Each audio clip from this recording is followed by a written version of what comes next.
In the fall, we fall back. Yeah. Our script this morning, we're in the book of Mark, chapter 1. We're going to do verses 32 through 39. We're going to open up on that. Mark 1, starting with verse 32. That evening, after sunset, the people brought to Jesus all the sick and demon-possessed. The whole town gathered at the door. And Jesus healed many who had various diseases. He also drove out many demons, but he would not let the demons speak because they knew who he was. Very early in the morning, while it was still dark, Jesus got up, left the house, and went off to a solitary place where he prayed. Simon and his companions went to look for him, and when they found him, they exclaimed, "Everyone's looking for you." Jesus replied, "Let us go somewhere else, to the nearby villages, so I can preach there also. That is why I have come." So he traveled through Galilee, preaching in their synagogues and driving out demons. Well, as I was researching this sermon, there's a Christian song. It's a fairly old one, and it's called "I Walk Today Where Jesus Walked." And it goes a little something like this. I walked today where Jesus walked, in days of long ago. I wandered down each path he knew, with reverent step and slow. Those little lanes, they have not changed. A sweet peace fills the air. I walked today where Jesus walked, and felt his presence there.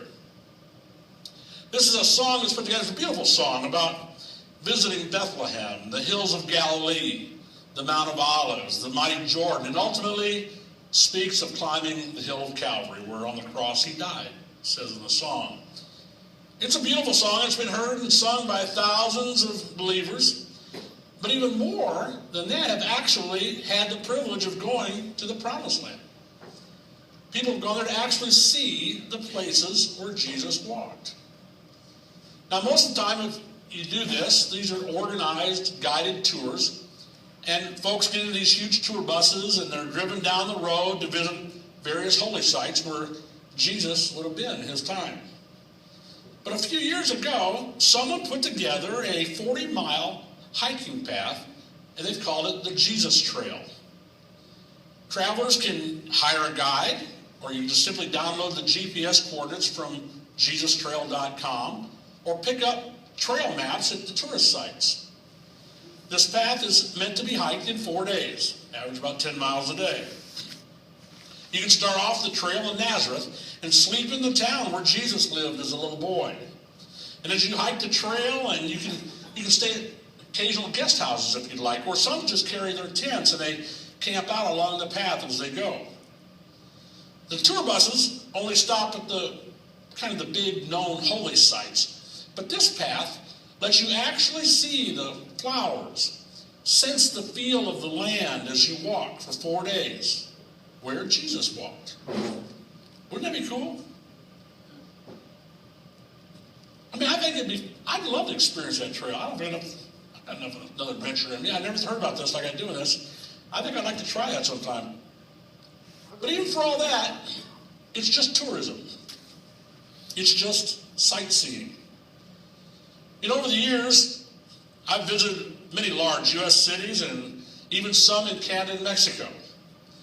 And I loved visiting the various sites there. But as much as I'd like to, and as much as I try to get off the beaten path when I go to these places, I don't really get to feel what it's like to live in those cities. I was just a tourist. I didn't really walk where the people that lived there walked. And if you and I really want to walk as Jesus walked, we need to learn to live like Jesus lived. And one of the most prominent parts of Jesus' life was his prayer life. One scholar read the book of Matthew, and he focused on the top 10 subjects that Jesus taught. And coming in at number 9, this is the book of Matthew, was prayer. There was 46 verses there talking about prayer. Someone else did a study of all 4 of the Gospels and found that there were 17 different times when we're told that Jesus prayed. They found that he prayed early in the morning, late at night, and on occasion all through the night. He prayed at the beginning of his ministry. He prayed before he chose the 12 disciples. He prayed before healing the crowds. He prayed before he fed the 5,000. He prayed before bringing Lazarus back to life. He prayed before his transfiguration. Jesus prayed the Mount of Olives before being betrayed. And he prayed while he was on the cross. And as we read Romans 8:38, it tells us that Jesus is still praying. It says Jesus is now at the right hand of God and is also interceding for us right now. You see, if we want to walk today where Jesus walked, you and I, we need to first, or at least along that path, learn to kneel as Jesus knelt. One of the verses of that song I shared at the beginning of the sermon said, I knelt today where Jesus knelt. Where all alone he prayed, the Garden of Gethsemane. My heart felt unafraid. You know, many folks have a problem when it comes to a preacher getting up and preaching about prayer. The reason it's a problem is some folks, they have this guilt thing. They feel guilty because they don't feel like they pray enough. Anybody ever felt that? Yeah, me too. A lot of good Christians beat themselves up because they don't spend as much time as they think they should in prayer. And I don't necessarily think the problem is the amount of time we spend in prayer. I think the problem is that many Christians see prayer as an obligation. They see it as something that as a Christian we have to do. They don't see it as something we actually get to do. To illustrate my point this morning, I'm going to substitute something close for prayer. Or something else for prayer. I want to substitute a cell phone. Most of you got these. This is my iPhone. And I can do all kinds of great things with this phone. I can play games. I can put notes to myself as a reminder, which that's a real big plus for me. I can use a scheduling calendar. Not schedule 2 weddings on one day. It gets unhandy sometimes. I can actually surf the internet with this. I can send messages, emails. If I was so inclined, I could Twitter. I'm not there yet. Don't think I'm going to jump into them. Or, with this, I can really do something extraordinary and do what it was originally designed for. I can make phone calls. Yeah. Now, do you think I worry about how little I use my phone? I don't. No. That's right. Nobody that I know of worries about using their phones too little. In fact, if anything, people worry some about using their phones too much.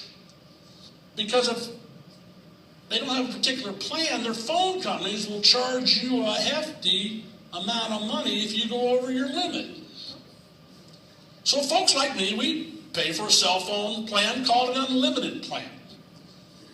And with that plan, no matter how many minutes I use my phone to call or text or surf the internet or play games, whatever, it's all good. It's all covered. Now, I use my phone many times in the day. Part of my business, part of my social, part of my pastor, part of playing poker while I'm waiting for a train. It's part of my life. Many of you, I know, are the same way. You want to raise your hand and say that phone's pretty important? Yeah. So important, there's times I've been on the phone, I pat my... Oh, where's my phone? Oh, wait. I don't know what's ever done that. But there's also a phenomenon that I discovered. It's called phantom vibration. I don't think any of you discovered this, but it's where you ordinarily carry your phone in a pocket or something, and you feel the vibration, and the phone ain't even there. Yeah, some heads nodding, yeah.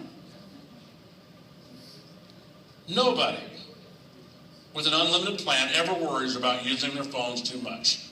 Because we all find we need it. It becomes a need in our life. I need my cell phone. Now, why do I use my cell phone so much? Is it because I feel guilty if I don't use it? Is it because I feel an obligation to use my cell phone?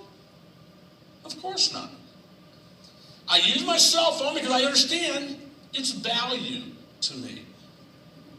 You see, there are many folks that see prayer as nothing more than a religious obligation. You got to do it because that's what religious folks do. And so we can end up being like other religious folks who think they'll be heard for their many prayers. You know, those are folks who look at like the Muslims or the Catholics and say, look how religious they are. They pray 5 times a day. Or they can pray through a 5 foot of rosary beads. I don't know if you've ever thought about something like that. I have. I've heard people say that. But you know what? Their prayers are nothing more than recitations. They're memorized. And they recite them from memory.